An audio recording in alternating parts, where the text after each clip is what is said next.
William que pueda compartir nuestros comentarios de esta parábola. Amén. Amén. Shalom, bendiciones para todos. Y bueno, en especial también por la vida de nuestro hermano David, que el Eterno lo bendiga, que sigamos trabajando todos juntos, tratando de construir puentes para que muchas personas de Santa Cruz o de Bolivia puedan relacionarse con el Creador. Más al top, hermano David, la verdad que para nosotros es una alegría haberlos conocido y trabajar juntamente con todos los hermanos que también forman parte de la comunidad por su vida, por su familia. Que sigamos así y que cada uno de nosotros persevere en este tiempo buscando mayor conexión con el Eterno y tratando de relacionar a muchas personas con el Eterno. Bien, vamos a hablar entonces ahora un poquito de la porción de la Torá, Pinhas, dos temas muy importantes que tocamos en los estudios el día martes y el día jueves. Son básicamente eso lo que vamos a tratar de sintetizar en este día. Vamos a hablar un poco sobre el celo de Pinhas y sobre todo lo que representan las hijas de Zelofejad, cómo es que esto se escribió en la Torá para transmitirnos a cada uno de nosotros enseñanzas muy importantes. Bueno, lo de Elías también lo estuvimos viendo el día martes y vamos a continuar con ese tema hablando un poquito más de Elías. Hoy vemos cómo Elías también sufre persecución y el tema de Mashiach también está relacionado con el celo de Elohim.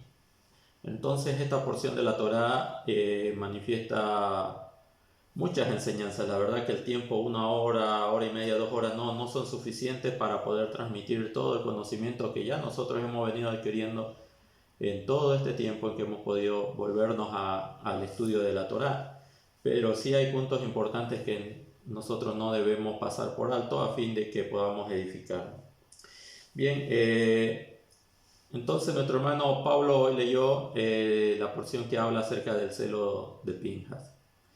Nosotros habíamos dicho que Pinhas, antes de poder ser establecido por el Eterno, antes que el Eterno establezca su pacto de Shalom, su pacto de paz, Pinhas, y también antes de que pueda establecerse con el sacerdocio perpetuo, entendíamos de que Pinhas, el hijo de Eleazar, aparentemente no tenía las condiciones o no estaba para ser considerado como el sacerdote dentro del pueblo de Israel, a pesar de que Pinhas era nieto de Aarón. Su abuelo era Aarón el Cohen.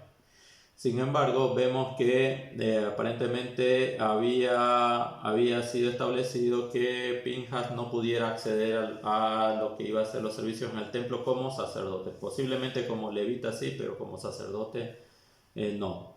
Y esto era razón de que, como dicen los sabios, Eleazar había tomado una mujer madianita por esposa y no una de entre las hijas de Israel.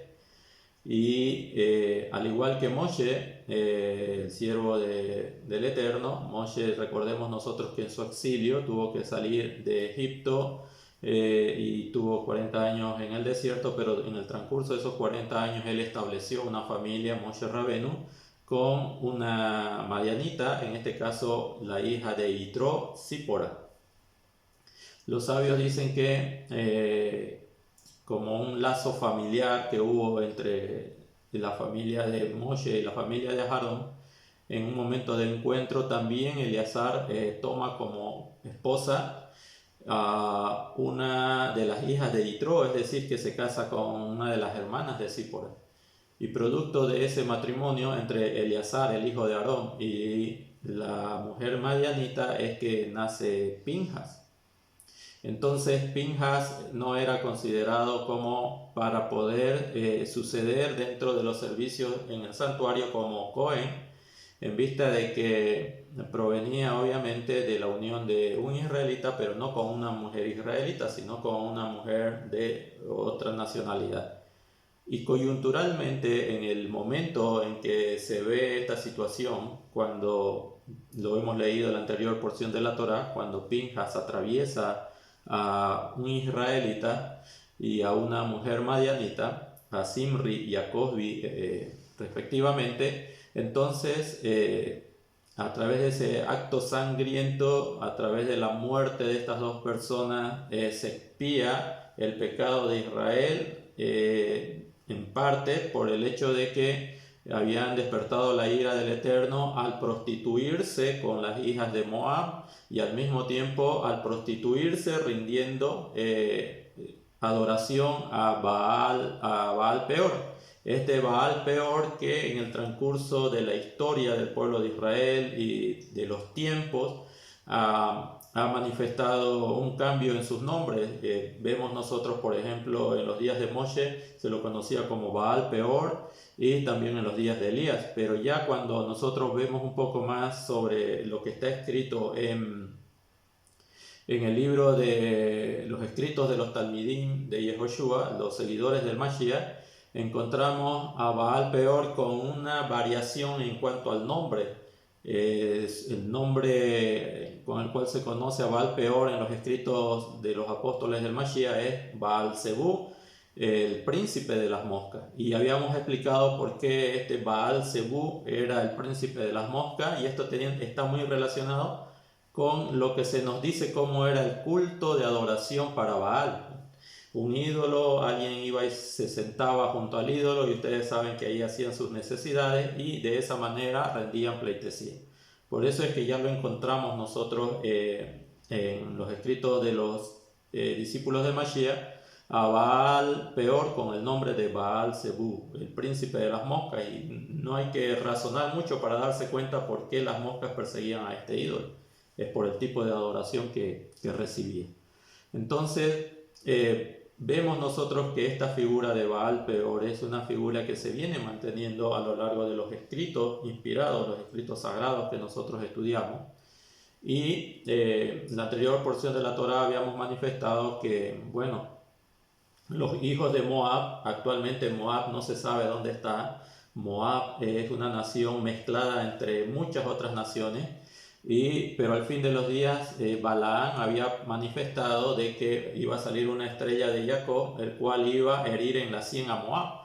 Quiere decir que Moab está vigente, está presente. Por consiguiente, el culto a Baal Peor, a pesar de que no sea a través de una imagen, a pesar de que no sea como antes se lo manifestaba, haciendo las necesidades a los pies de la esfinge de Baal, entendemos nosotros que debemos identificar espiritualmente dónde están los hijos de Moab, dónde están las hijas de Moab y cómo es que se relaciona el culto a Baal en este tiempo, porque el Mashiach va a venir a poner fin a esa cultura de adoración. Es una de las misiones que tiene el Mashiach. Entonces nosotros vemos que Pinjas atraviesa, teniendo celo del Eterno, atraviesa estos dos personajes. Uno era el israelita. En esta porción ya de la Torá nos aclara quién era, de qué tribu era. Era Zimri, uno de los hijos de la tribu de Shimeón. Y la mujer que fue traspasada es Cosbi, la hija de Sur, es decir, el rey de Moab. Pero cuando leamos más adelante nosotros precisamente y veamos cómo los hijos de Israel van a contender contra los hijos de Madián, ahí se dice que Balak muere y aparentemente esta madianita, hijo del rey de Madián, el rey de Madián, a pesar de que se dice que es Sur en esta porción de la Torá, aparentemente Sur es otro de los nombres de Balak. Y por eso es que cuando entendemos nosotros que Cosbi, la mujer moabita, vendría a ser la hija de Balak. Balak ni siquiera buscó otra mujer, sino que vio que su hija de un rey, posiblemente también sacerdotisa en Moab, de esta deidad, en Madián, perdón, de esta deidad de Baal Peor. Y por eso es que cuando los atraviesa, muere el israelita, pero muere también una de las sacerdotisas de Baal. Y al morir, al manifestarse la muerte de estos dos personajes, entendemos nosotros de que aplacaron la ira del Eterno, y entonces la plaga que se había desatado sobre todo el campamento de Israel, especialmente sobre los varones, y esto es muy importante que lo entendamos, especialmente sobre los varones. Las mujeres aparentemente no participaron de este pecado y por cuestiones obvias, pero sin embargo la muerte de estas dos personas que estaban llevando un acto inmoral dentro de la comunidad, de la congregación de Israel en el desierto, aplacó la ira del Eterno, y de esa manera también dejaron de morir se terminó con la peste y dejaron de morir los hijos de Israel. Pero la cuenta que nos dicen que los hijos de Israel que mueren son 24.000 almas. Impresionante, es increíble. Una transgresión muy fuerte que trajo también como decreto algo muy fuerte. Y en esta porción también hablamos acerca, en el capítulo 26 se habla con relación a lo que va a ser el censo de los hijos de Israel, este nuevo censo para determinar qué personas van a entrar a la tierra de Israel. Y en este nuevo censo encontramos un detalle muy importante, que los hijos de Shimón, la tribu de Shimón, es la que muestra, ustedes saben que lo que se cuentan son los varones, muestra una disminución muy significativa en relación a las demás tribus, a los otros pueblos, inclusive a la tribu de Efraín, que es una de las más nuevas, por así decirlo. Entonces, de esto también entendemos que Shimón, la tribu de Shimón, era la que estaba por la cantidad de muertos que aparentemente se registra al contarse menos personas de la tribu de Shimón. Entendemos que la tribu de Shimón se vio muy comprometida con el pecado que cometieron con las hijas de Moab y con las madianitas. Entonces, cuando el Eterno va a establecer su pacto de paz, de shalom, con Pinjas por el hecho que actuó, por el hecho que manifestó, es porque aparentemente había un argumento ya que se estaba manifestando entre los hijos de Israel, y específicamente podemos entender, lo podemos inferir, y también los sabios lo manifiestan, de que eran los de la tribu de Shimón. Al ver cómo se mató a uno de sus príncipes, empiezan ellos a no estar de acuerdo con el proceder de Pinjas, no están de acuerdo con el proceder de Pinjas, por la sencilla razón de que, la Torá prescribe que no se puede asesinar, no se puede matar a una persona, y sobre todo del pueblo de Israel. Y ellos empiezan a manifestar un argumento en el sentido de que cómo puede ser que Pinjas, que viene a ser producto de la unión de un hijo de Israel con una madianita, y siendo que Israel en ese momento estaba siendo hostigado por los madianitas, ¿cómo puede ser que esta persona mate a un israelita? O sea, ellos entienden que la sangre de Yitro, ellos entienden que la genética de Yitro, la genética de Madián, es la que se está manifestando en Pinjas. Y Pinjas, manifestando esa ascendencia que tiene de Madián, es que tira la lanza para con el israelita, y al mismo tiempo mata a la madianita. Entonces hay un argumento muy fuerte en contra de Pinjas en esa situación, por lo cual tiene que intervenir directamente el Eterno, y el Eterno establece claramente que en realidad la motivación de Pinjas no fue que su tendencia madianita o su parte madianita en su constitución es la que actuó matando a un israelita, sino que la motivación que tuvo Pinjas es algo espiritual. La cananá, el término hebreo para celos, es lo que se manifestó en Pinjas, pero el celo de Pinjas no fue algo que se haya materializado o direccionado en este mundo, sino que el celo de Pinjas provino precisamente por un bien superior, por el bien del cielo, por el honor de Hashem, por el honor del Eterno, de que estas personas no respeten el campamento de Israel, hablando de Zimri, de Cosbi, y se entren a vista pública a hacer sus actos inmorales cerca del lugar donde estaban precisamente llorando. Obviamente debemos entender que es cerca de la tienda de reunión. Estaban llorando a los que venían muriendo a causa de la plaga que se desató por la prostitución del pueblo de Israel con las hijas de Moab. En ese sentido, el argumento de los hijos de Shimón aparentemente podía ser que muchos consideren válido ese argumento de los hijos de Shimón, de que un descendiente madianita en la tribu de Israel, como Pinhas, mató a un israelita. Estaba seguramente tomando mucha fuerza ese argumento, pero es el Eterno el que interviene y le dice a Moshe: habla y dile a los hijos de Israel que establezco mi pacto de paz con Pinhas y también el sacerdocio perpetuo con Pinhas, porque él tuvo celo de mí. Entonces, decíamos entre semanas que así como Moshe y Aarón quedaron como que muy sorprendidos, quedaron sin poder actuar, sin poder activar alguna restricción para con este varón israelita Zimri y esta mujer madianita Cosbi. Ellos lo vieron su nefanda conducta y quedaron como muy asombrados, petrificados, sin poder entender cómo puede llegar hasta esos niveles de inmoralidad. Y ellos no entendían cómo puede ser que en un pueblo K2 haya ese nivel de comportamiento, y quedaron Eleazar, Moshe y muchos de los príncipes del pueblo de Israel sin poder accionar. Pero fue motivado Pinhas al ver la nefanda conducta de estos hombres, de estas personas, que agarró la lanza y dijo: esto es un insulto para el Eterno, y arrojó la lanza con toda su fuerza y los atravesó. Y por eso el Eterno dice: no quiero que se juzgue a Pinhas. Cuando explicábamos qué representa el pacto de paz, había una pregunta que hacía nuestro hermano Víctor entre semanas: ¿qué representa el pacto de paz entre el Eterno y Pinhas? Es que a Pinhas se lo deje tranquilo. Lo que hizo Pinhas cuenta con la aprobación del Eterno por la sencilla razón: es el Cohen Gadol el que tiene que santificar el nombre del Eterno.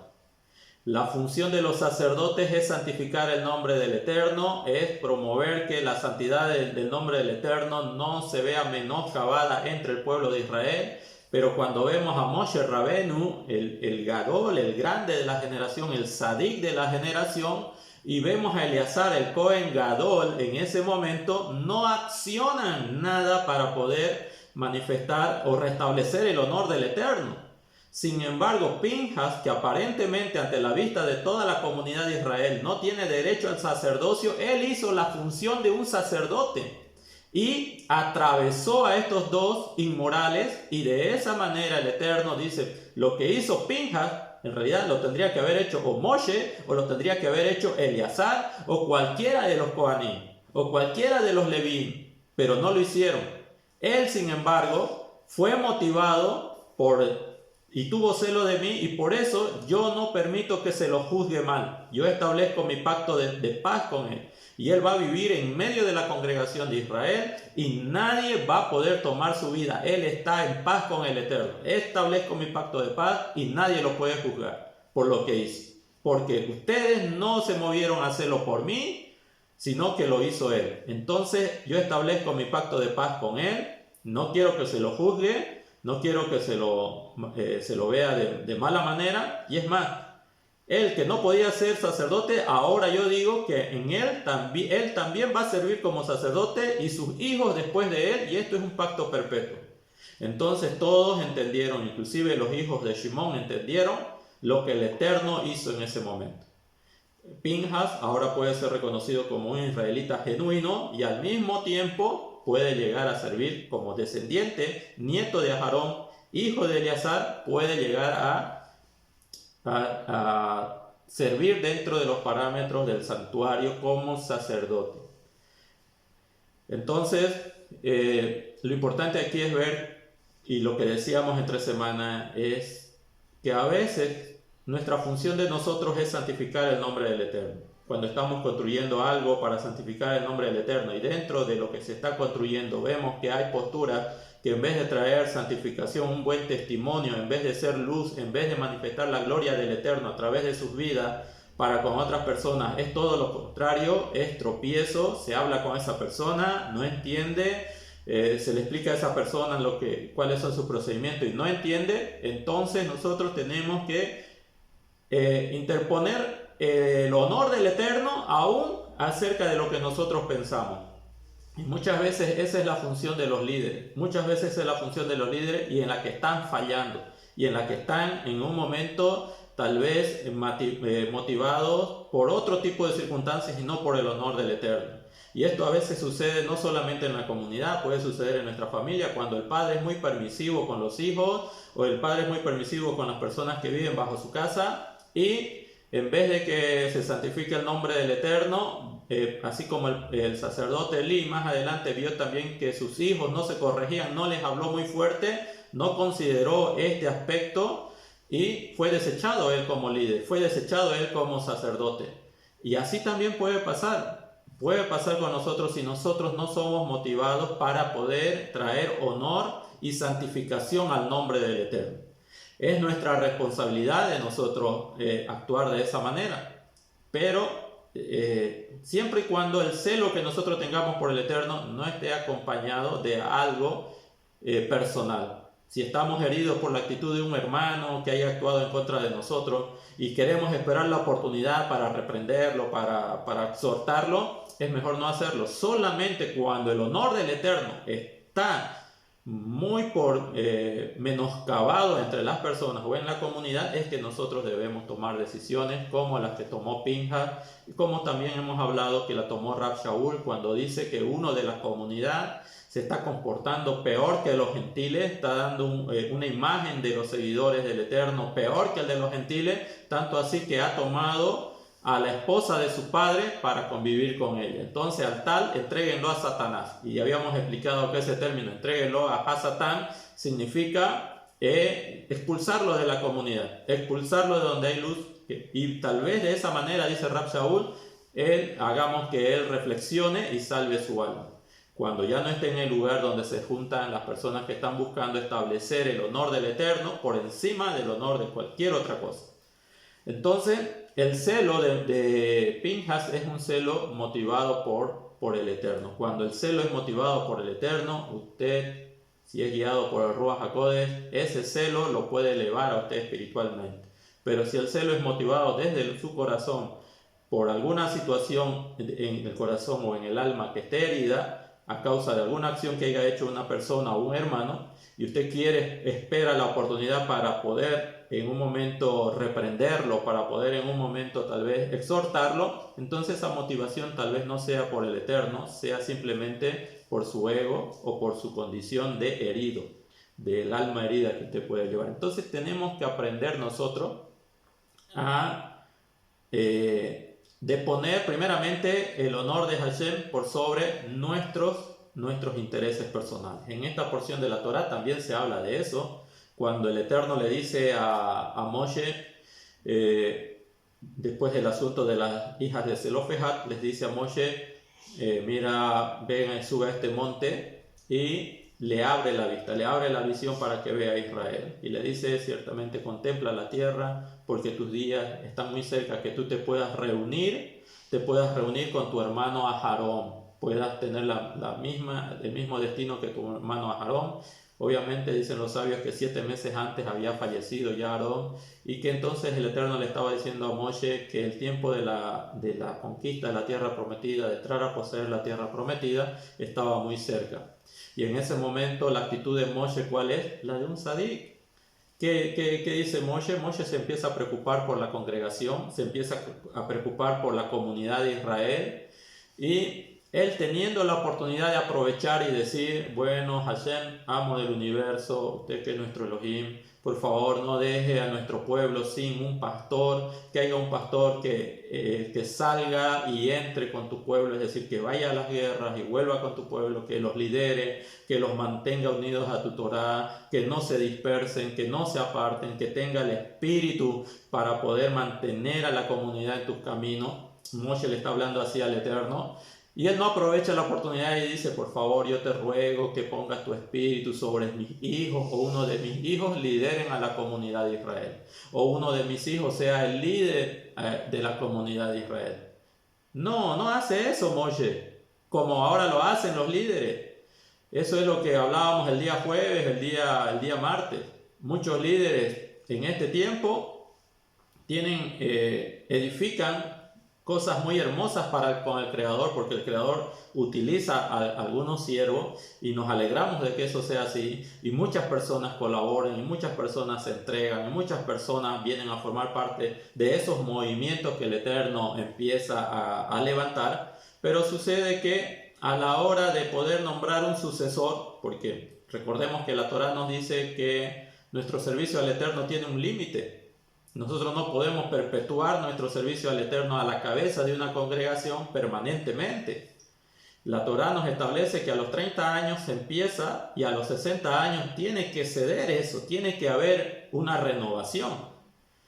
Y en esa renovación es donde algunos no buscan tal vez las mejores condiciones para la grey, para la congregación, para el pueblo, sino que siempre el que dejan es a un familiar, o es al hijo, o es al sobrino, o es al hermano, y todos los otros hermanos que en la comunidad o en la congregación han estado edificando, han estado trabajando arduamente, han estado ellos apoyando en los momentos más difíciles, inclusive han imitado cosas que los líderes en su momento han estado realizando, y se ve que la mano del Señor está en ellos, pero termina todo cediéndose no por el honor del Eterno ni por el amor al pueblo, sino por una obligación familiar de cedérselo al hijo o de cedérselo al hermano. Y no decimos que el hijo o el hermano tal vez no estén capacitados, tal vez sí lo estén, pero cuando nuestra actitud no es buscar solamente nuestra comodidad y nuestro beneficio, no es solamente pensar en nosotros, y es más bien como Moshe, pensar en toda la comunidad. Moshe no dijo, por favor, te ruego que mis hijos continúen y sean los líderes de la comunidad de Israel. No dijo eso.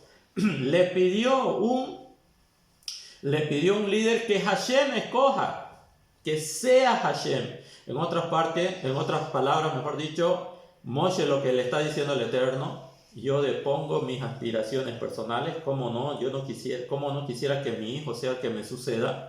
Pero aquí no se trata de mí, se trata de ti, y se trata de lo mejor para el pueblo del Eterno.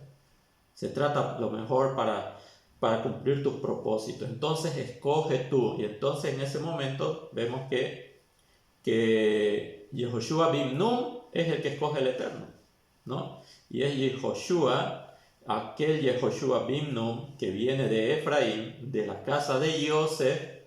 Es una figura, un cuadro profético de lo que va a ser, desde nuestro punto de vista, obviamente, de lo que ya nosotros entendemos en la Escritura, de lo que va a ser Yehoshua ben Yosef, de Nazaret. Él es el que, cuando se manifieste, va a hacer que los hijos de Israel, que están en el exilio, que están en el desierto, que están exiliados de la tierra de Israel, va a hacer que los hijos de Israel vengan a tomar posesión de su tierra, vuelvan a su tierra.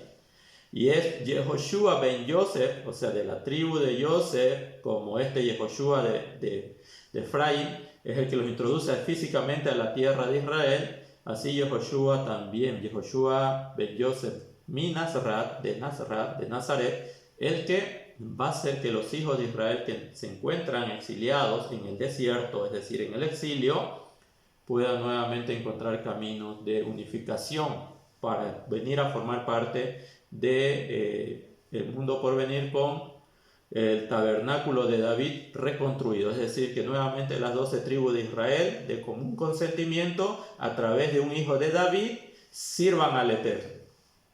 Y esa es la función que vemos nosotros. El Eterno obviamente Yehoshua accedió, recibió ese nombramiento. Él fue el líder, pero Yehoshua murió, y a la muerte de Yehoshua nuevamente el pueblo de Israel costó mantenerse unido, costó mucho tiempo mantenerse unido. Las tribus empezaban a ver sus puntos de vista. Entonces, en parte Yehoshua bin Nun sí los introduce a la tierra prometida, pero no mantiene la unidad. Eso quiere decir que está determinado un Yehoshua, porque es el Eterno el que dice que va a ser Yehoshua el que los va a introducir.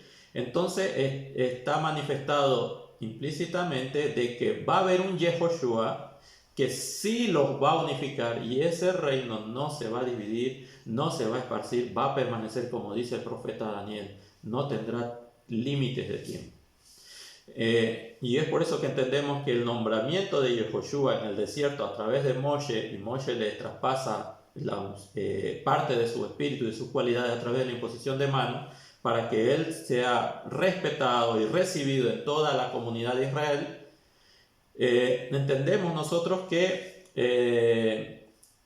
lo que hizo Yehoshua bin Nun es un cuadro de lo que más adelante se va a manifestar con aquel que fue ungido por el Eterno, con aquel que el Eterno depositó el espíritu de Mashiach, y ese va a tener la fuerza espiritual para unificar a Israel. Israel esté habitando en paz en su tierra, y ese reino no sea jamás destruido. Entonces encontramos este aspecto aquí, pero lo que queríamos resaltar nosotros, así como Pinjas tuvo celo por el Eterno, por el honor, restablecer el honor al Eterno, así Moshe también depone sus actitudes con tal de que se haga la voluntad del Eterno, con tal de que el Eterno sea aún el que esté manifestado en medio del pueblo de Israel. Tremenda explicación. Lastimosamente hay líderes en este tiempo que no entienden eso y creen que el ministerio es algo familiar, que solo los de la familia, solo los parientes, los hermanos, los hijos, los primos, los cuñados, ellos nomás son los ungidos dentro de un pueblo. Y no tenemos nada en contra de eso, sino el asunto es si es que ellos pidieron la dirección del Eterno. Porque muchas veces, tal vez a su izquierda o a su derecha, usted tiene a las personas indicadas que son las que pueden llegar a mantener la unificación dentro del pueblo, porque la gente también los reconoce, también ve que son personas consagradas y entregadas al servicio de Hashem. Pero sin embargo vemos que muchas veces las motivaciones de los líderes no es por el bien del cielo, sino son por intereses propios. Y nosotros, esos son los trabajos que muchas veces hace el Hasatán. Nosotros pensamos que el Hasatán va a poner un pecado tremendo delante de nuestros ojos para que nosotros caigamos. No, ya nos han explicado los sabios. El Rab David Hananía Pinto dice que el Hasatán no se presenta de esa manera. El Hasatán viene y se presenta en tu forma de servirle al Creador, para que tú no hagas lo que específicamente quiere el Creador, sino para desviarte y hacer lo que tú piensas, aunque tú pienses que lo que estás haciendo es lo mejor, y sin embargo tal vez esa no sea la voluntad del Eterno. El Hasatán es alguien tan sutil en nuestro interior que opera de esa manera, haciendo que nuestro servicio sea profanado, no porque se hace la voluntad del Eterno completamente, sino porque en parte nosotros ponemos en ese servicio nuestra propia voluntad, y que muchas veces no es lo que el Eterno determina. Entonces el Hasatán no es que te va a venir a poner un ídolo físico, te va a mostrar sensualidad en forma física. El Hasatán lo que va a tratar de hacer es que en tu servicio, el servicio que le brindas al Eterno, el que tú crees que está acondicionado a la voluntad del Eterno, sea en un momento algo todo lo contrario. Que tú empieces a poner tu propia opinión, tus propios puntos de vista, y ya no sea la guía del Ruach HaKodesh, no sea la guía de la Shekinah en tu vida, sino que sean tus propias aspiraciones. Así opera el Hasatán. No opera como algunos dicen, es que mi esposo no cambia, él siempre cae en las artimañas del diablo, y ahí está, haciendo cosas que eventualmente uno si quiere puede decir, no, ya no voy a hacer estas cosas. Entonces el Hasatán no se presenta así tan, ¿cómo podemos decir?, en un nivel tan bajo. Es muy sutil en el servicio que consideramos muy bueno que le estamos brindando al Eterno. Ahí viene el Satán, y si nosotros no estamos alineados a la voluntad de Hashem, capaz que nosotros estemos haciendo algo diferente, ofreciendo algo que Hashem no pidió. Y eso es muy importante que lo entendamos. En la medida que usted va creciendo espiritualmente, va conociendo la Torá, así ese es el nivel de compromiso que va adquiriendo, y así también de ese nivel son las pruebas. de ese nivel son también los obstáculos que nosotros presentamos en nuestro desarrollo de crecimiento espiritual. Entonces, lo importante, lo que nos habla esta parashá es que en momentos adecuados, el celo, la ira, que puede ser algo negativo en muchas circunstancias, pero es algo positivo cuando proviene de parte del Eterno y cuando lo ponemos al servicio de engrandecer y de santificar el nombre del Eterno. Y vuelvo a reiterar, tengamos mucho cuidado que confundamos el celo del Eterno con un celo propio que nosotros tenemos. Porque ahí puede ser que aunque nosotros querramos hacer algo bueno, en realidad lo que estamos haciendo es algo que el Eterno no nos está pidiendo. Es muy importante, es una línea muy frágil la que nosotros encontramos. Habíamos hablado también entre semana con relación al actuar de Eliyahu. Elías el profeta, Elías que fue es la referencia entre los profetas para el pueblo de Israel. Y es un profeta que no se dio en la casa de Judá. Muchos profetas se dieron en la casa de Judá. A saber, creo que son 2 o 3 nomás los profetas que tenemos escritos nosotros en la Biblia, en la Torá, en el Tanaj, que son de la casa de Israel. Y los demás son, obviamente, de la casa de Judá, que eventualmente fueron y profetizaron para la casa de Israel, para que Israel vuelva y retorne en Teshuvá. Pero uno de los profetas que se manifestó en la casa de Israel fue Eliyahu Hanabí, Elías el profeta. Tremendo profeta, un gran profeta, un hombre de verdad que en un momento era muy celoso por el Eterno y en otro momento manifiesta niveles un poco muy bajos en cuanto a la emuná, como dice Jacob, el hermano de Yehoshua, que nosotros somos sometidos a pruebas tales y como también se vio sometido Eliyahu, porque Elías se vio sometido a muchas pruebas, inclusive en su carácter. Pero sin embargo, Eliyahu, un hombre muy celoso, en esta porción de la Torá, nuestro hermano Víctor acaba de leer que Eliyahu tuvo celo por el Eterno. Celo por el Eterno. Y ese celo, motivado por el bien del cielo, motivado por el honor de Hashem, lo confrontó contra toda la idolatría que se daba también en el pueblo de Israel, rindiendo culto nuevamente, reavivando este culto a Baal Peor, los profetas de Baal. Y vemos como el celo de Eliyahu, comparado de la misma manera con el celo de Pinhas, y más adelante comparado con el celo de Yohanan HaMakbil, Juan el Inmersor, que cuando vio que una de las autoridades máximas del pueblo de Israel se casa con la mujer o toma la mujer de su hermano, motivado por ese celo, Yohanan HaMakbil, motivado por ese celo, va y confronta a esta autoridad, confronta a Herodes y le dice que lo que está haciendo no está bien. Como un líder, un hombre que representa a la comunidad de Israel, que tiene que santificar el nombre del Eterno, va a estar cometiendo adulterio con la mujer de su hermano. No solamente adulterio, sino transgrediendo otra misbah que es con la mujer de su hermano, lo cual es pecado de muerte. ¿Y qué es lo que hace cuando se ve confrontado esta persona, esta autoridad del pueblo de Israel? ¿Qué hace con Yohanan? Lo hace encarcelar, lo hace acallarse y luego le corta la cabeza. Entonces, a veces cuando el celo por el Eterno se manifiesta en nosotros, obviamente no le vamos a caer muy bien a la gran mayoría. Seguramente van a decir son muy extremistas, son muy radicales, o simplemente nos van a decir ahí no, como hoy se habla de una fe muy liviana, de falta de compromiso, y pueden llegar a decir no, en ese lugar no hay amor por las personas, no hay amor por las almas, no les saben explicar bien a las almas. Pero cuando se trata de una autoridad, cuando una persona está, un líder de una comunidad, está representando a la comunidad, pero por sobre todo al Eterno, las miradas de todas las personas, los que están dentro de la comunidad y los que están fuera de la comunidad, están poniendo su mirada en esa persona como un varón del Eterno, y este varón comete una falta tan baja, entonces el grado de decreto, de castigo, de reprensión, de disciplina también va a ser fuerte.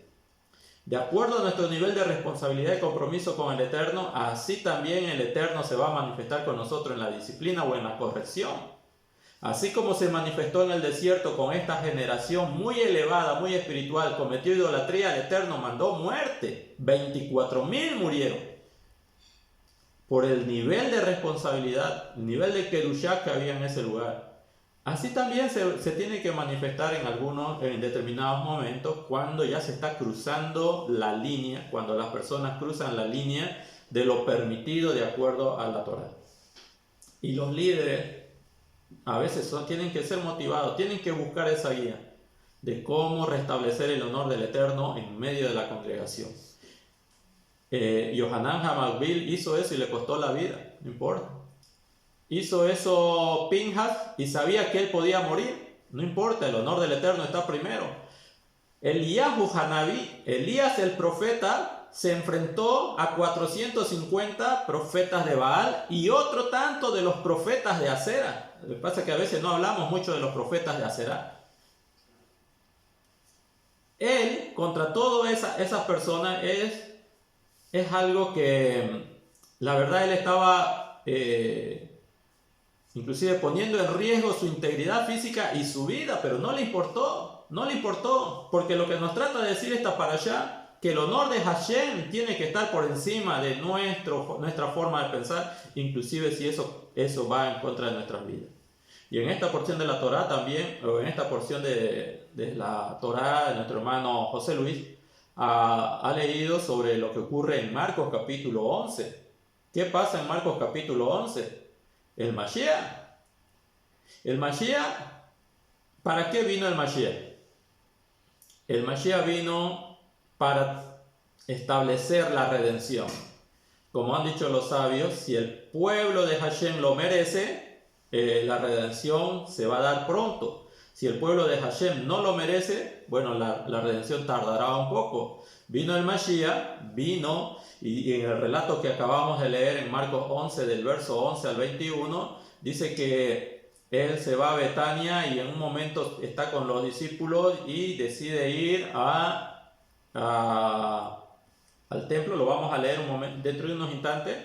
Pero el asunto es que cuando él ve el comportamiento de los líderes del pueblo de Israel, los líderes del pueblo de Israel que no prestaron atención a las enseñanzas de Yohanan HaMakbil, de que el Malhut Hashamayim ya estaba entre ellos, que se arrepientan, en vez de que ellos procedan al arrepentimiento y den fruto y empiecen a manifestar lo que puede ser una nueva era del gobierno del Eterno a través de su ungido, es todo lo contrario.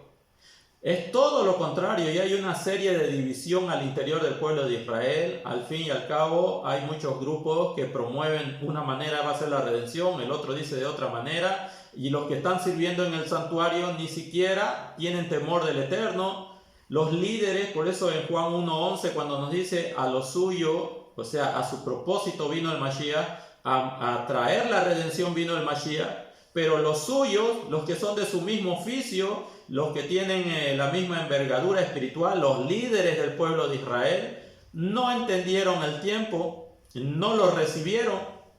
Los líderes de ese momento no dieron fruto, y por eso el escritor de Marcos, no sabemos, dicen unos que era discípulo de Pedro, otros dicen que era un discípulo de Lucas, no sabemos quién, pero él escribe el relato de la higuera que no florece.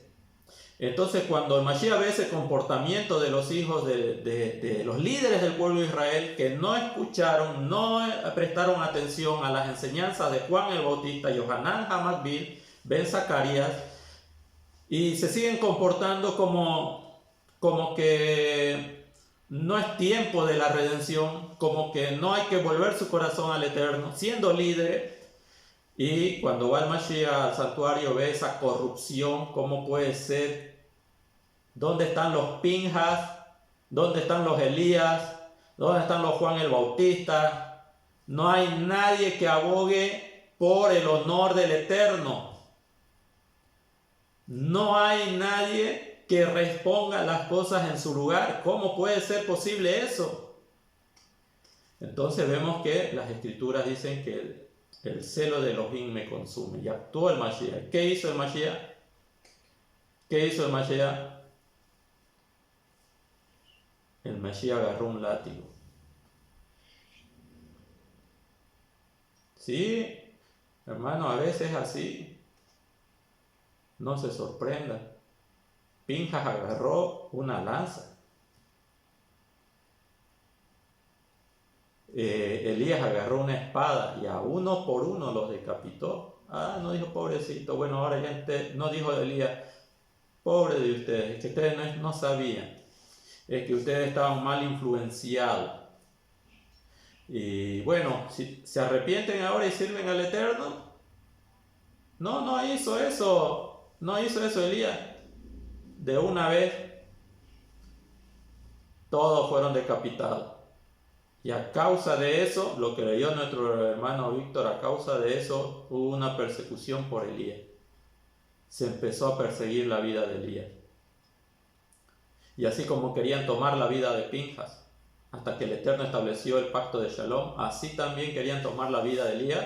Así tomaron la vida de Juan el Bautista. Y nosotros sabemos que estos líderes, por la acción que hizo el Mashiach, también buscaron matarlo.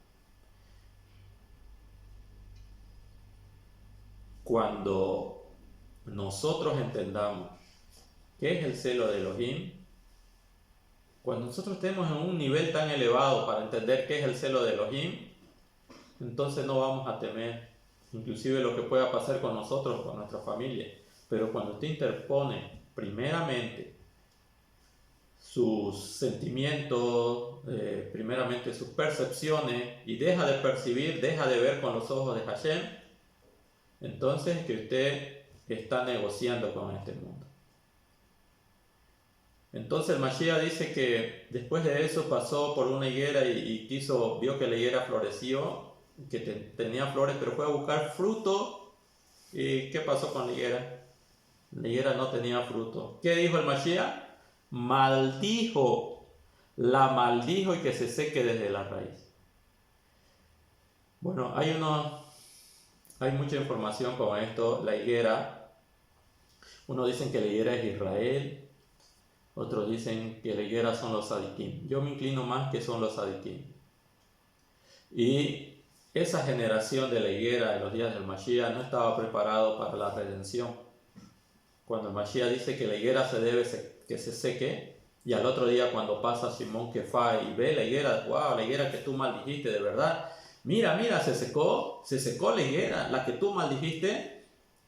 Pasa lo mismo que lo que pasó con Moshe Rabbeinu. Cuando salen ellos de la tierra de Israel, manda unos meraglim para que vayan a explorar la tierra prometida, y estos vienen con un reporte negativo. Y ese reporte negativo manifiesta que esa generación, como decía nuestro hermano Pablo Gabriel, esa vez que estuvimos estudiando, esa generación no tenía la fuerza para vivir en Israel. Es decir, que la redención para esa generación en el desierto no había llegado. Tenía que pasar esa generación, y tenía que ser una nueva generación con fortaleza espiritual, con raíces en la Torá, la que tenía que ingresar a poseer la tierra prometida para que la tierra prometida no los vomite. De la misma manera viene el Mashiach, a lo suyo vino, a establecer la redención vino, a cumplir ese propósito vino, pero los que tenían que haber preparado al pueblo no lo recibieron. Esa generación no merecía la redención, y por eso es que Marcos introduce la enseñanza de la higuera. La higuera se secó porque se tiene que esperar que venga otra manifestación de otra generación que dé frutos, pero frutos de justicia. Por eso la higuera son los tzadikim. Los tzadikim tienen que preparar al pueblo. Los tzadikim tienen que manifestarse antes de la venida del Mashiach. El Mashiach, para que se manifieste, tiene que haber justicia en la tierra. ¿Se acuerdan ustedes la parábola de la mujer que va ante el juez permanentemente y le pide: Señor, hazme justicia, y no le hace? Señor, hazme justicia, y no le hace. Señor, hazme justicia, y dice el juez: esta mujer viene tantas veces y me pide justicia, de una vez le haré justicia, no vaya a ser que me canse. Y así dice el Mashiach también. ¿Será que cuando llegue el Hijo del Hombre encontrará justicia en la tierra? ¿Encontrará frutos de la higuera? ¿Encontrará a los sadiquín preparando al pueblo? ¿Encontrará a su pueblo teniendo celo por el Eterno y amando a su prójimo? ¿Encontrará a ese pueblo que esté estableciendo los parámetros de la Torá, los límites de la Torá en su vida?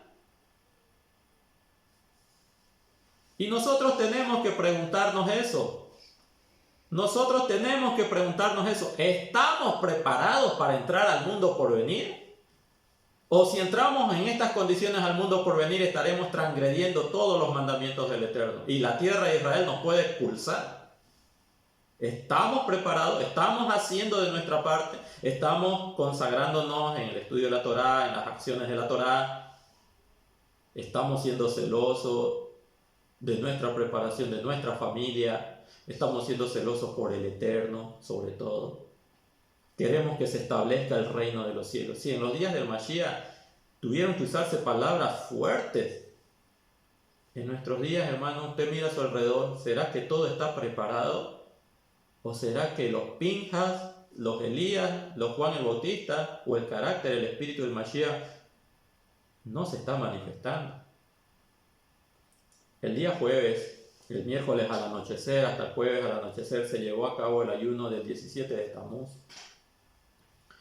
Y dentro de 3 semanas, el 9 de Ab, nosotros también vamos a orar, vamos a ayunar, porque no tenemos el santuario. Pero nosotros sabemos que el Mashiach nos dijo que ahora nuestra conexión con el Padre es a través de Él. Pero sin embargo, también nosotros entendemos de que Israel sin santuario no está completo. Israel sin santuario tampoco está completo y tenemos que manifestar en nuestro ser también la necesidad de que nuevamente en los días del Mashiach se aproximen, porque en los días del Mashiach, como dice el profeta Ezequiel, será el que reconstruya el santuario. Y los sabios nos hablan con relación al ayuno del 9 de Ab, que se va a dar más adelante. Este ayuno es en relación a la destrucción de los 2 templos. El primer templo de Salomón y el segundo templo de Zorobabel, que fue destruido en el año 70 de nuestra era común a través de Tito y sus legiones. Y desde ese entonces Israel no tiene santuario. Y desde ese entonces Israel no puede presentar sacrificios para purificación a fin de que la Shekinah del Eterno no se vaya, no sea repelida. Vemos nosotros que en esa situación es en la que nos encontramos. ¿Qué podemos hacer? Reestructurarnos. Fíjense en la parábola de la higuera, que nos cuenta Marco, esa generación no estaba preparada. Esa generación se tenía que secar porque vino el Mashiach a traer la redención y el pueblo no estaba preparado. No podía venir la redención en ese tiempo. Se tiene que esperar otro momento.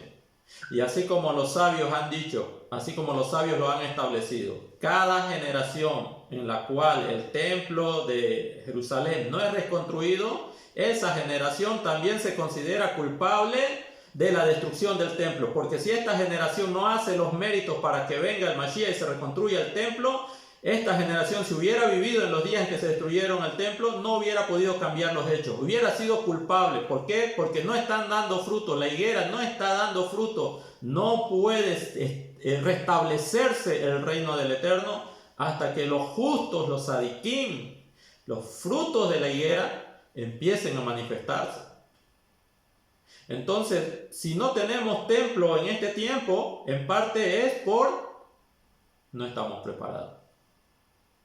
En parte es porque esta generación no tiene los méritos necesarios. En parte porque esta generación anda como un rebaño sin pastor. No quiere someterse a la voluntad de la Torá.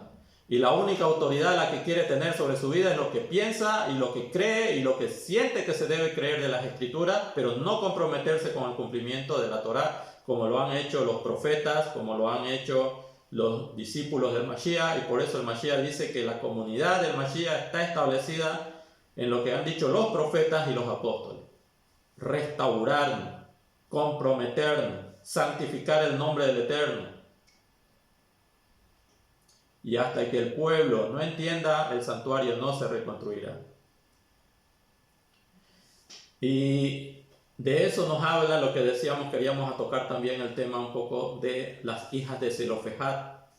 Y lo voy a leer yo, que esto de Zelofejad está en el capítulo 27 de Números. Si ustedes pueden, por favor, abrir sus Biblias, la Torá, en Bamidbar, Números 27.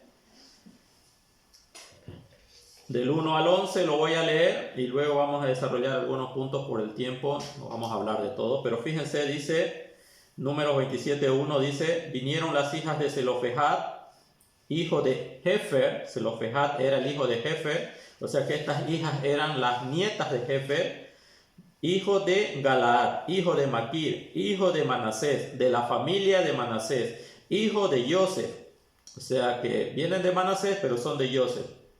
Y dice los nombres de las cuales eran Maalá, Noa, Jogla, Milcá y Tirsa. Y se presentaron delante de Moshe y delante del sacerdote Eleazar y delante de los príncipes de toda la congregación a la puerta de Mishkan de reunión, y dijeron: nuestro padre murió en el desierto, y él no estuvo en la compañía de los que se juntaron contra Adonai en el grupo de Coré, sino que en su propio pecado murió y no tuvo hijos. ¿Por qué será quitado el nombre de nuestro padre de entre las familias por no haber tenido hijo? Danos heredad entre los hermanos de nuestro padre. Y Moisés llevó la causa delante de Adonai. Y Adonai respondió a Moshe, diciendo: bien dicen las hijas de Zelofejad, escuchen bien, les darás la posesión de una heredad entre los hermanos de su padre, y traspasarás la heredad de su padre a ellas. Y a los hijos de Israel hablarás diciendo: cuando alguien muriere sin hijos, traspasaréis su herencia a su hija. Si no tuviere hija, daréis su herencia a sus hermanos. Y si no tuviere hermanos, daréis su herencia a los hermanos de su padre. Y si su padre no tuviere hermanos, daréis su herencia a pariente más cercano de su linaje. Y de este será. Y para los hijos de Israel esto será por estatuto de derecho, como Adonai mandó a Moshe. Bueno, interesante, hermano, la verdad, pero no entiendo qué tiene que ver con lo que estamos hablando. Tiene mucho que ver con lo que estamos hablando. Estas hijas de Zelofejad son hijas de Jefer.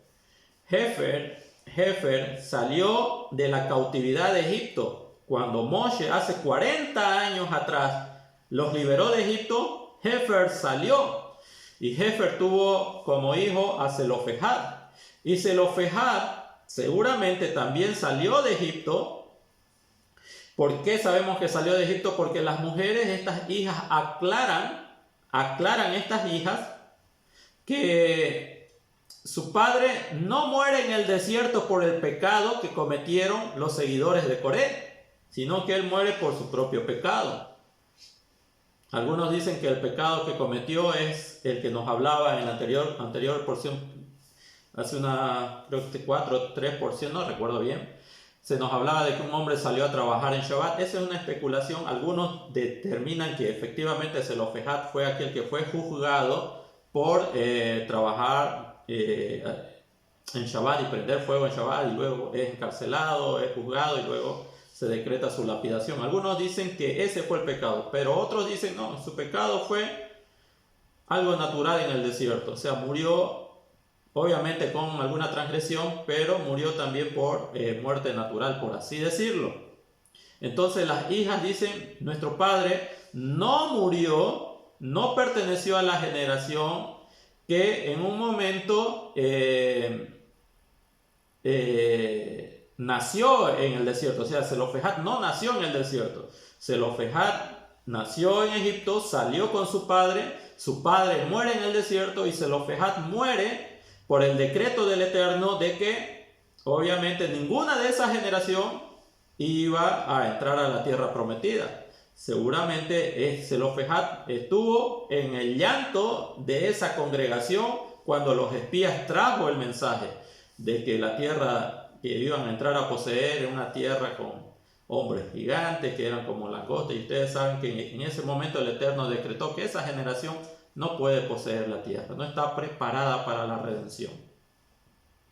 Y ahora nos encontramos de que sus hijas dicen, no, él nunca ni se rebeló contra ti en el desierto, no participó del pecado de los seguidores de Coré de rebelarse contra el Eterno, y obviamente implícitamente le están diciendo, obviamente tampoco estaba en contra de tu autoridad. ¿Por qué pues? ¿Por qué causa entonces el nombre de nuestro padre va a ser borrado? Denos heredad a nosotros, porque en este caso mi padre no tiene hijos y que queremos nosotros tener parte en la tierra. Entonces, ¿cuál es la importancia de este reclamo que hacen las mujeres y por qué Moshe no sabe? Bueno, en realidad algunos dicen que Moshe en ese momento se había olvidado, estaba hablando sobre las leyes del levirato, es decir, cuando una persona se casa con su esposo y no tiene hijos, entonces muere el esposo, entonces la esposa puede llegar, o el hermano del esposo del difunto tendría que llegarse a la esposa del difunto, tener un hijo, y ese sería el hijo del difunto. Eso es lo que más o menos habla el levirato. Pero en este caso, aparentemente las hijas de Zelofehad, él sí tuvo hijos, pero todas mujeres. Y ellas dicen, por favor, que el nombre de mi padre no se pierda. Entonces Moshe aparentemente sí sabía que le correspondía a ella poder recibir herencia, pero no quiere participar de este juicio, no quiere participar de esta cuestión por una sencilla razón, que en la contienda que tuvo Coré y su séquito contra Moshe, por no querer entender que era voluntad del Eterno, también estaba en juego el honor de Moshe.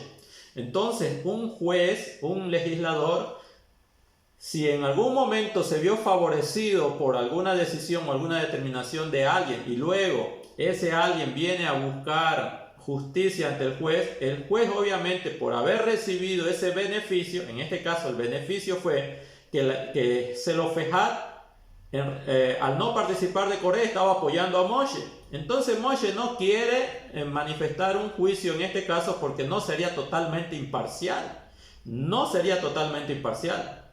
Sería más como que, bueno, si su padre me favoreció y tal vez si yo digo que las hijas de Zelofehad hereden, la mayoría va a decir, como Moshe entendió de que su padre nunca se rebeló, entonces Moshe se parcializó y les dio posesión en la tierra. Pero para que eso no ocurra, mejor que lo hable y lo determine el Eterno. Entonces Moshe consulta al Eterno, obviamente están todos los principales, y el Eterno da el veredicto. El Eterno dice que sí se le debe dar, y bueno, lo que viene a continuación, que si no tiene hijos sería su pariente más cercano o algo así.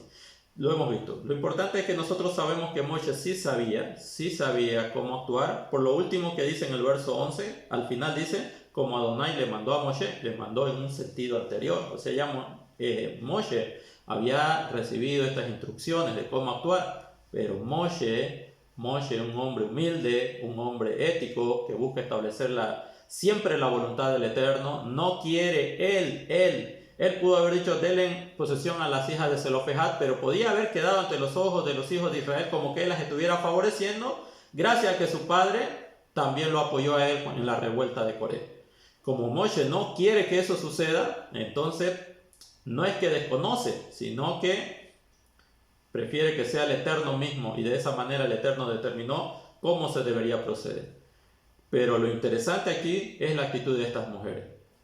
Hace 40 años atrás, los hijos de Israel no querían la tierra prometida. Hace 40 años atrás, los hijos de Israel no querían posesión en la tierra prometida y le dijeron, no, vamos a morir, y quisieron quedarse en el desierto.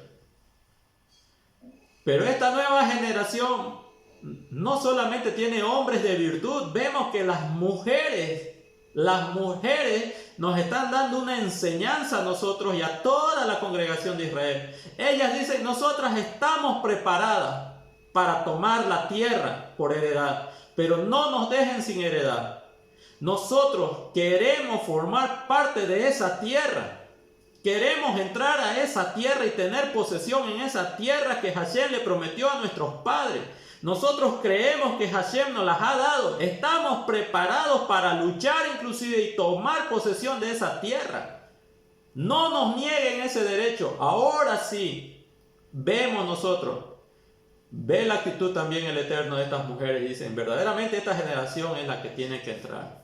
Y a continuación le dice a Moshe, bueno, Moshe, llegó el momento de transferir tu investidura, de transferir tu cargo de autoridad. Esta generación ya está preparada, tú no vas a entrar. O sea, Moshe sabe que ya está cerca la redención. Moshe sabe que están cerca para ingresar a la tierra prometida. ¿Gracias a qué? A esta gran señal, estas mujeres. Las mujeres nos están diciendo que hay que estar preparados para entrar a la tierra de Israel. Y la redención solamente se va a dar en nuestros días cuando nuestra actitud sea como la de estas mujeres. Sea como la de estas mujeres. Cuando nosotros estemos totalmente conscientes de la responsabilidad que significa entrar al mundo por venir. ¿Por qué el santuario no se edifica? ¿Por qué el santuario no se erige? No se ha erigido en generaciones anteriores porque las generaciones anteriores no estaban preparadas. Y estas mujeres vienen a decirnos, jóvenes, ustedes tampoco van a entrar si no se preparan. Ustedes, tal vez la generación de ustedes no va a ser la que vea el mundo por venir, o la restauración del mundo por venir, o la venida del Mashiach, porque ustedes todavía no están como los Meraglim. Están todavía pensando en cosas materiales, en disfrutar del confort de este tiempo y no quieren renunciar a eso para entrar a poseer el mundo por venir. Si ustedes no se preparan, están como esa generación del Mashiach. Vino el Mashiach para redimirlos, pero no estaban preparados. Estas mujeres nos están diciendo a nosotros que son conscientes de la responsabilidad y ellas quieren participar del mundo por venir ya. Aunque lo van a recibir más adelante, pero ya que se establezcan, no nos saquen de los beneficios de la tierra. Queremos esa tierra. Y cuando usted tenga esa actitud, hermano, cuando usted tenga la actitud de las hijas de Zelofejad, entonces la redención vendrá. Y el santuario se reconstruirá. Si no se ha reconstruido, si no ha venido el Mashiach, es porque los higos, la higuera no está dando fruto. Es porque su pueblo no se está preparando. Es porque el pueblo sigue en un concepto religioso y no quiere vivir la Torá. Es porque su pueblo sigue pensando que la Torá, que los estatutos del Eterno, era para otra dispensación, no para esta dispensación. Y en realidad no existen las dispensaciones en el pensamiento del Eterno. La voluntad del Eterno es perfecta. La pregunta es, ¿usted se está preparando? ¿Usted está anhelando tener parte en el mundo por venir? ¿Y por qué entonces sigue buscando cosas que lo apartan del objetivo de vivir y aplicar la Torah en su vida? Escucha a estas mujeres quieren, están listas, ellas mismas aunque sea van a pelear para que venga la redención, para que entren a la tierra prometida. Hermano, no seamos como la generación del Mashiach. En la generación del Mashiach se sabía que venía el Mashiach, pero cuando vino no estaban preparados, no lo recibieron. Estamos preparados, estamos viviendo la Torah. Tenemos la actitud de estas mujeres. Estas mujeres son los higos que quiere buscar el Mashiach en la higuera. Esa actitud. El Eterno vio en estas mujeres que la generación de verdad ya está preparada, que es el tiempo de avanzar y que Moshe no va a entrar, tiene que ser una nueva generación. Pero Moshe no va a entrar no porque él no esté preparado, sino por lo que el Eterno ya determinó. Y como el Eterno determinó que tenía que morir, bueno, lo vamos a ver en la porción Baet Hanan. Moshe estaba intercediendo para que lo deje entrar. Moshe, su anhelo es entrar y él quiere cumplir. Pero el Eterno le dice, no me pidas eso, Moshe, porque si yo te dejo entrar, ¿dónde quedará mi honor? Yo ya dije que tienes que morir en el desierto. Entonces Moshe dejó de rezar. Fue por eso que Moshe no entró al mundo por venir. ¿Cómo nos estamos preparando? El Mashiach maldijo a esa generación. Estos no están preparados para la redención. Tiene que venir otra generación. Y los preparó a sus discípulos. Y fue duro con sus discípulos. Y los preparó, los capacitó y los mandó por todos lados. Y murieron los discípulos. Pero los discípulos hacían otros discípulos. Y esos discípulos ya han llegado hasta nuestros días. Pero no sabemos en qué condiciones lo estamos recibiendo nosotros. El mensaje de la redención. Si vamos a dar fruto o no vamos a dar fruto. Y los profetas han profetizado de nuestros días. Entonces en la porción de Pinjas se habla mucho del celo por el Eterno. Que el nombre de Hashem sea santificado. Eso significa preparación, consagración y esperar los días del Mashiach. Esperemos que tengamos la fuerza necesaria como Pinjas, como Eliyahu, como Yohanan Hamakbil, como estas mujeres, las hijas de Zelofehad, que están restaurando el pecado de hace 40 años. Hace 40 años no querían entrar y ellas ahora dicen queremos entrar, rectificando así el pecado de los Meraglim. Nosotros tenemos la responsabilidad de rectificar la falla de la comunidad de Israel cuando vino el Mashiach. ¿Queremos que venga? Preparémonos. Consagremos a nuestra familia. Hagamos todo lo posible por adquirir la Torah en nuestras vidas. Bien, voy a quedar en esa parte. Que el Eterno les bendiga y les guarde.